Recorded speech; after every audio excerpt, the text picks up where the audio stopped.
இன்று பிரதமரை சந்திக்க டெல்லி பயணம் மேற்கொள்கிறார் முதல் முறையாக.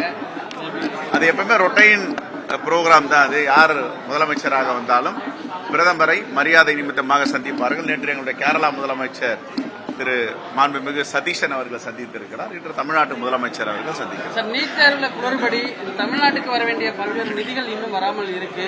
இதெல்லாம் முதலமைச்சர் வலியுறுத்துறாரு.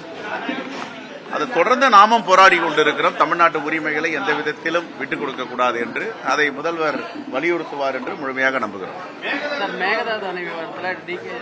மேகதாது விஷயத்தில் எங்களுடைய தமிழ்நாடு காங்கிரஸ் கமிட்டியுடைய முடிவு தமிழ்நாட்டு மக்களுக்காக, தமிழ்நாட்டு மக்களுடைய வாழ்வாதாரத்திற்கு எதிராக கர்நாடக அரசு செயல்பட்டால் நாங்கள் அதை எதிர்ப்போம். தமிழ்நாட்டு மக்களுக்காக தான் தமிழ்நாடு காங்கிரஸ் கமிட்டி இருக்கிறது. ஆகவே கர்நாடகா காங்கிரஸ் கமிட்டி எதை செய்தாலும் தமிழ்நாடு காங்கிரஸ் கமிட்டி அதை ஏற்றுக்கொள்ளும் என்று பொருள் கிடையாது. இதை கடுமையாக கண்டித்திருக்கிறோம், எதிர்க்கிறோம். தமிழ்நாட்டு வாழ்வாதாரமும் தமிழ்நாட்டு உரிமையும் எந்த விதத்திலும் தமிழ்நாடு காங்கிரஸ் கமிட்டி விட்டுக் கொடுக்காது. தமிழ்நாட்டு மக்களோடு, குறிப்பாக விவசாய பெறக்கூடிய மக்களோடு நாங்கள் அவர்களுக்கு உறுதுணையாக இருக்கிறோம்.